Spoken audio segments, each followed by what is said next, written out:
that. It's just, this guy was a convicted sex offender and obviously not a great place for kids and nannies. Was Ghislaine Maxwell on the island at that time? This may look like a routine Senate exchange, but it's actually a test of ethical boundaries at the highest levels of government. What's really being tested here is not just one official's past decision, it's the standard of judgment we expect from those entrusted with federal authority.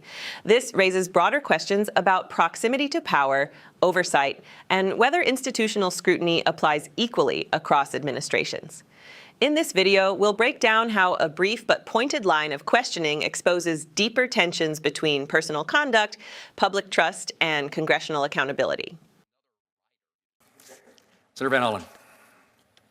Thank you, Mr. Chairman. I just want to start by sharing the concerns and statement made by the chairman. I think you've heard it from other members of this committee as well. Yeah, the benefit of the bargain was struck at the time we passed the infrastructure bill. I've heard you refer on a number of occasions to new ideas. Having worked with the states, including my state of Maryland, for a long time on this, Mr. Secretary, I think the important thing is to make sure that they get the benefit of the bargain. And I think you're hearing on a bipartisan basis, this committee is going to scrutinize that very closely. There are just a couple of questions I have before we close. One is just a follow-up on one of your responses with respect to the Epstein files, specifically the visit you and your family took to Epstein's private island in 2012. And I think you also said you went on his yacht. Is that right? Or boat? No. No. Okay. They didn't say that. At that time, I think you mentioned that you were accompanied by your wife and kids and nannies. My question is, do you know whether the nanny that you had on that trip was the same nanny that Jeffrey Epstein expressed interest in meeting? No, I have no idea about that whole thing. I mean, I don't recall it having anything to do with me, and I don't know that. It's no. just, this guy was a convicted sex offender and obviously not a great place for kids and nannies. Was Ghislaine Maxwell on the island at that time? No. So turning now to the issues of the high-speed internet and broadband, let me just say I appreciated your very emphatic response to Senator Shaheen about Starlink, SpaceX, or any other entity not being able to change the terms of the deal after the fact. I thought that was a really clear and defined statement. So I do want to ask you about another rider. You described that as a rider that seems to have, been referenced at least in the president's executive order with respect to AI. The order directs you, the Secretary of Commerce, to study whether the department can withhold federal rural broadband funding from states with unfavorable AI laws. Mr. Secretary, that would be a rider. Is there any place in the law that you've seen that could be a condition of providing the funds that we're talking about here today? I'm not sufficiently familiar to answer it, unfortunately. Okay. Well, I appreciate if you can get back to us because you properly described what Starlink's trying to do as a rider after the fact. This would be a clear rider after the fact, and there's just no justification or legal grounds for applying this conditions when the condition did not exist in the underlying law. Let me ask you about the GAO. The GAO has informed the committee that Department of Commerce is declining to answer questions regarding certain investigations and audits. As you know, GAO is sort of empowered by the Congress as a congressional watchdog to look into fraud, waste, and abuse. They have very broad jurisdiction. I'm just asking, Mr. Secretary, can you commit that your department will comply and work with GAO and cooperate with GAO in their work? My understanding is driven by our general counsel, who's instructed us how to respond, and we will respond according to whatever the rules are as informed by my general counsel.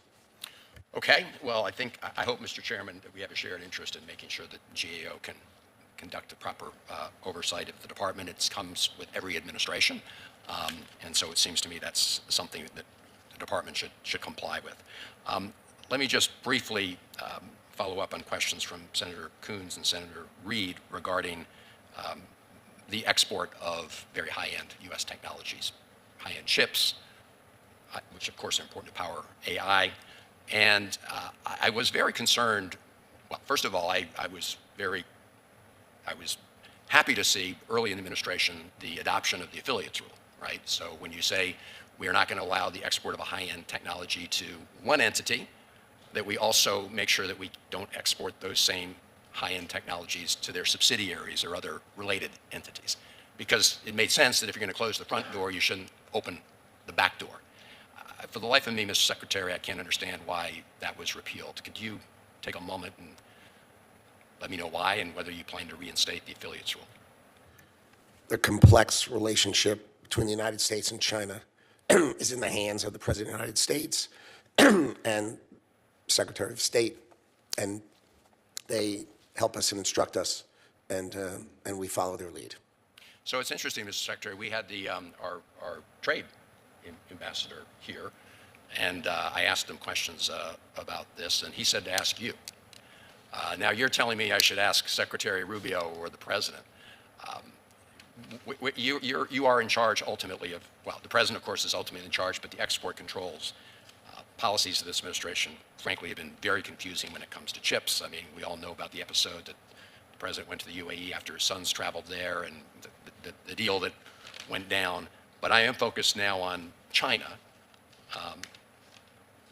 So you're asking me to go ask the Secretary of State about why the affiliates rule was dropped. What I'm saying is it is a very nuanced and complex relationship between the United States and China. The President is driving that relationship. We all are familiar with the weaponization of critical minerals and rare earths and magnets. And so the resolution of those topics is really with the President of the United States and the Secretary of State as they work through the nuance of the broad relationship between China and the United States. And that's what I'm saying. It's not a particular topic. It's a broad, very nuanced topic that rests in the hands of the President of the United States. And I think he has done it.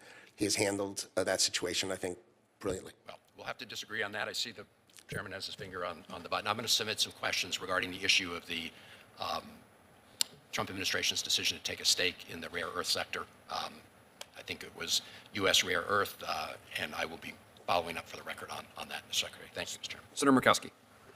Moments ago, inside the chamber of the United States Senate, Senator Dick Durbin leaned into the microphone and delivered a blunt assessment of federal immigration enforcement in his home state of Illinois. His words were not hedged. They were not softened. It's terrible. It's indefensible. It's embarrassing. 3 sentences, 3 judgments. And in that stark condemnation, a deeper national argument was laid bare. Durbin was not speaking in abstractions. He was speaking about ICE enforcement actions unfolding in communities he represents. He was speaking about federal power operating on American soil, about agents acting under the authority of Washington, and about the human consequences of those actions in towns and neighborhoods across Illinois. When a United States senator describes the conduct of his own government in such moral terms, it signals more than policy disagreement. It signals a crisis of confidence. In the exchange that unfolded, Durbin framed ICE's recent actions as a departure from stated priorities.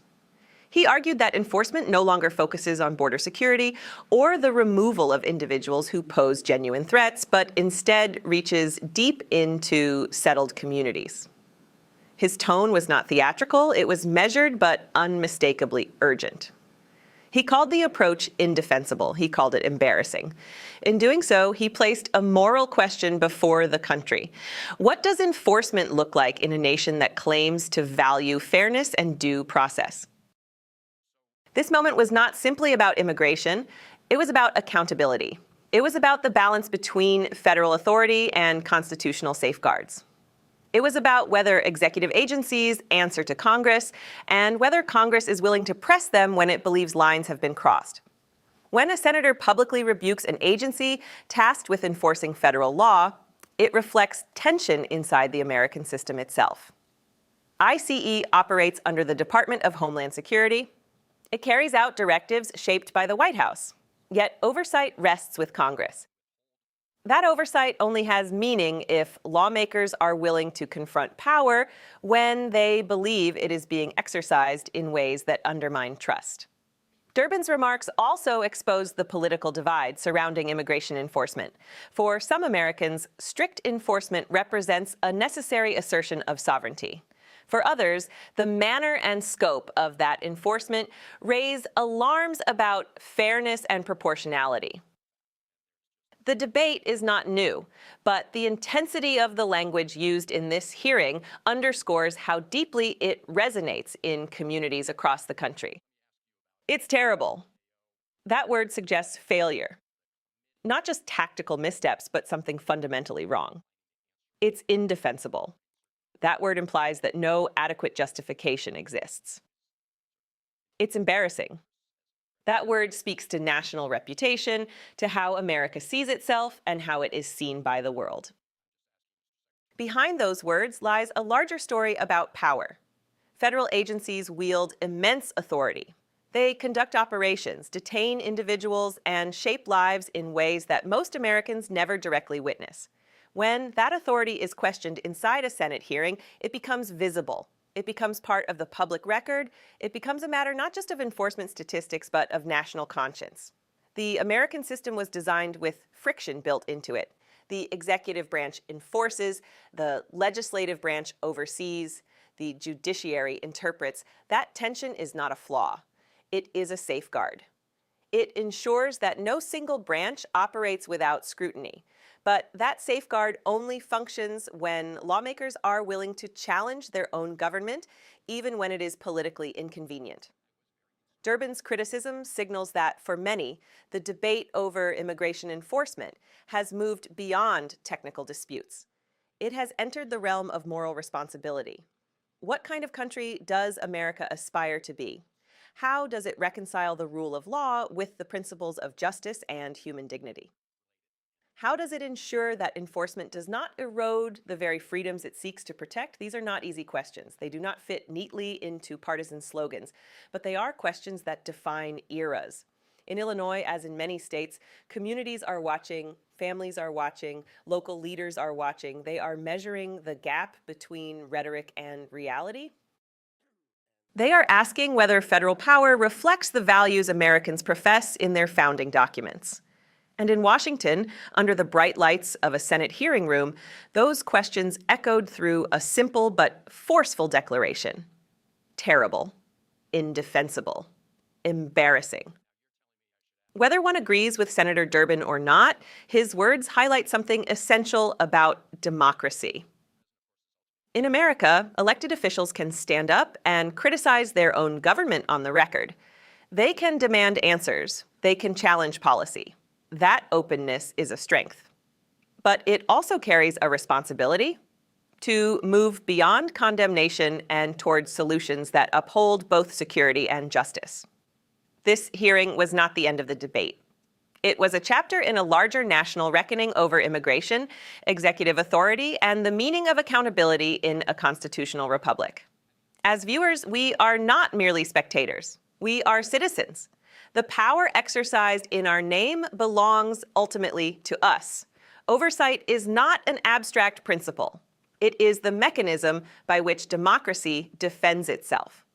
The words spoken in that chamber will linger. They will be replayed. They will be debated, but their true significance lies in what follows, in whether the concerns raised lead to change, transparency, and renewed trust. In moments like this, the American system is tested. And in moments like this, it reminds us that vigilance is the price of liberty.